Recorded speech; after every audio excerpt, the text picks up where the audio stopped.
السلام علیکم ناظرین، توقیر کاظمی آپ کی خدمت میں حاضر ہے اور آپ دیکھ رہے ہیں انوسنٹ توقیر۔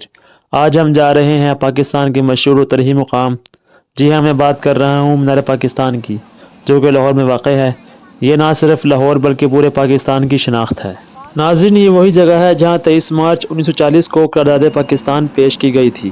اس یادگار کی تعمیر 1960 میں شروع ہوئی اور 8 سال بعد 1968 میں مکمل ہوئی۔ آج یہ مقام ہمیں اس عظیم جدوجہد کی یاد دلاتا ہے جس نے ہمیں ایک آزاد وطن دیا۔ اب ہم مینار پاکستان کے قریب جا رہے ہیں۔ یہاں کے سبزہ زار جھیلیں اور خوبصورت باغات دیکھنے والوں کو اپنی طرف کھینچتے ہیں۔ لوگ یہاں فیملی کے ساتھ آتے ہیں، سیلفیاں بناتے ہیں اور کچھ دیر سکون کے وقت گزارتے ہیں۔ ناظرین، مینار پاکستان جسے گریٹر اقبال پارک بھی کہا جاتا ہے، جدید سہولیات کے ساتھ ایک تاریخی اور ثقافتی ورثہ پیش کرتا ہے۔ یہاں تاریخ، تفریح اور سکون کا حسین امتزاج موجود ہے، جو ہر عمر کے لوگوں کے لیے ایک یادگار تجربہ فراہم کرتا ہے۔ اگر آپ لاہور جائیں تو یہ پارک دیکھنے کے لیے لازمی مقامات میں شامل ہے۔ مینار پاکستان صرف ایک یادگار نہیں بلکہ یہ آج بھی سیاسی اور سماجی اجتماعات کا مرکز ہے اور قوم کے جذبہ آزادی کی نمائندگی کرتا ہے، یاد دلاتا ہے کہ کس طرح قربانیوں کے ذریعے یہ وطن حاصل کیا گیا تھا۔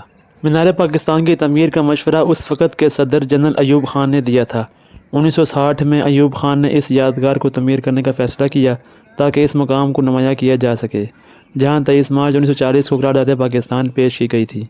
انہوں نے معمار نصیر الدین مراد خان کو ایک منفرد ڈیزائن بنانے کا حکم دیا اور اس یادگار کا مقصد پاکستان کی نظریاتی بنیادوں کو اجاگر کرنا تھا۔ پاکستان کے قیام میں کلیدی کردار ادا کرنے والے اہم رہنما اور شہداء کے نام: قائد اعظم محمد علی جناح، پاکستان کے بانی اور مسلم لیگ کے قائد; علامہ محمد اقبال، تصور پاکستان کے خالق; لیاقت علی خان، پاکستان کے پہلے وزیر اعظم; مولانا محمد علی جوہر، تحریک خلافت اور آزادی کی تحریک کے رہنما; مولانا شوکت علی، خلافت تحریک کے اہم رہنما; چودھری رحمت علی، لفظ پاکستان کے خالق; فاطمہ جناح، خواتین کی بیداری میں اہم کردار اور قائد اعظم کی بہن; سردار عبدالرب نشتر، پاکستان کی سیاسی تنظیم میں اہم خدمت انجام دیں۔ اس کے علاوہ بلوچستان، خیبر پختونخوا اور پنجاب کے علاقوں میں لوگوں نے قیام میں پاکستان کی حمایت میں قربانیاں پیش کیں۔ ناظرین، مینار پاکستان کی تعمیر نے اس مقام کی تاریخی حیثیت کو مزید تقویت دی، جہاں لوگ آزادی کی جدوجہد کے حوالے سے یادگار لمحات کا تجربہ کر سکیں۔ ناظرین، مینار پاکستان کی کل بلندی 70 میٹر 230 فٹ ہے۔ اس کے علاوہ اس کے 4 پلیٹ فارم مختلف پتھروں سے بنے ہیں جو مسلمانوں کی جدوجہد کے مختلف مراحل کی نمائندگی کرتے ہیں۔ ان پلیٹ فارم میں ٹیکسلا کے پتھر، تراشیدہ پتھر اور سفید سنگ مرمر شامل ہیں۔ مینار پاکستان کے بنیادوں پر قرآن پاک کی آیات، قومی ترانہ اور قرارداد پاکستان اردو، عربی، انگریزی اور بنگالی زبان میں کنندہ ہے۔ اس کے علاوہ 99 اسماعی الحسنہ بھی سنگ مرمر پر تحریر کیے گئے ہیں۔ اس کے اندر سنگ مرمر سے بڑے نقش و نگار بھی دیکھنے کے قابل ہیں۔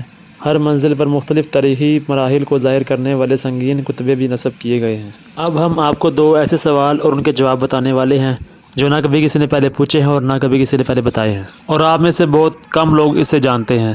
نمبر 1، مینار پاکستان کو بنانے کا مقصد کیا تھا؟ مینار پاکستان کو بنانے کا مقصد 23 مارچ 1940 کے تاریخی موقع کی یادگار کے طور پر عمل میں آیا، جب آل انڈیا مسلم لیگ نے لاہور کے جلسے میں قرارداد پاکستان منظور کی۔ یہ قرارداد مسلمانوں کے لیے ایک علیحدہ وطن کے قیام کا مطالبہ تھا، جو بعد میں پاکستان کے قیام کی بنیاد بنی۔ یہ مینار اس تاریخی دن کی یاد دلاتا ہے جب پاکستان کا خواب حقیقت کی شکل میں سامنے آیا۔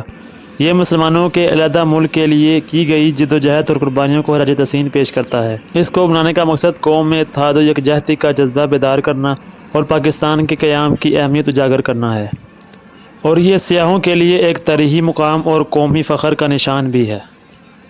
سوال نمبر 2، مینار پاکستان کو لاہور میں بنانے کی بنیادی وجہ کیا ہے؟ تو مینار پاکستان کو لاہور میں بنانے کی بنیادی وجہ یہ ہے کہ 23 مارچ 1940 کو آل انڈیا مسلم لیگ کا تاریخی اجلاس لاہور کے منٹو پارک، جو اب اقبال پارک کہلاتا ہے، میں منعقد ہوا تھا۔ اس اجلاس میں قرارداد لاہور منظور کی گئی، جو بعد میں قرارداد پاکستان کے نام سے مشہور ہوئی۔ اس قرارداد نے مسلمانوں کے لیے ایک علیحدہ ریاست کے قیام کی بنیاد رکھی، جو آگے چل کر پاکستان کے قیام کا سبب بنی۔ چونکہ قرارداد پاکستان اسی جگہ منظور ہوئی تھی، اس لیے یادگار کے طور پر اسی مقام پر مینار پاکستان تعمیر کیا گیا، اور لاہور مسلمانوں کے لیے جدوجہد کا مرکز تھا اور یہاں کی عوام نے تحریک آزادی میں بڑھ چڑھ کر حصہ لیا۔ لہٰذا مینار پاکستان کو اسی تاریخی مقام پر تعمیر کرنا مسلمانوں کی تاریخ، جدوجہد اور قربانیوں کو خراج تحسین پیش کرنے کی علامت ہے۔ تو یہ تھی مینار پاکستان کی ویڈیو۔ امید کرتا ہوں ویڈیو کو پسند آئی ہوگی۔ اگر آپ کو ویڈیو پسند آئی ہے تو ویڈیو کو لائک کر دیں اور کمنٹ لازمی کریں۔ اگر آپ مزید اس طرح کی ویڈیوز دیکھنا چاہتے ہیں تو چینل کو سبسکرائب کر دیں اور بیل آئکن پر کلک کریں۔ ملتے ہیں نیکسٹ ویڈیو میں، اپنا خیال رکھیے گا، تب تک کے لیے اللہ حافظ۔